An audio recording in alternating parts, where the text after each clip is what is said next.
While we have been cooler for much of August, that summer heat is set to return as our long-term forecasts are staying above average for several weeks for the end of the month.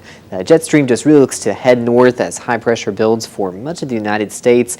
We'll see for about 6 to 10 days out this official temperature outlook. This is into this weekend and early next week where we'll be seeing much of the central U.S. Well above average here. We're tracking some of our feels like back to triple digits by this point, and we'll definitely be seeing in that heat likely here for the long term. This is all due to our upper level pattern. That's right now bringing in northerly winds after we saw a system bringing some weekend showers and storms. That will keep us more mild for the early part of this week, but we're already tracking high pressure out to the west. That will expand into this weekend here.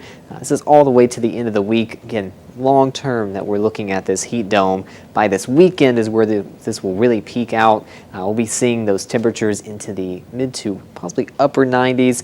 Still, we'll have to get a better handle on how intense this heat will be by the weekend and into next week, but we are still, regardless, looking at this pattern with us for the long term here into late this month. And for this next week, we are seeing temperatures on the rise. We're set to be just near or just below average here for the first half of the week, but once we hit the 90s, we'll likely be stuck there for the rest of the week, again into this next week as well. So definitely be prepared for that summer heat returning for the end of the month.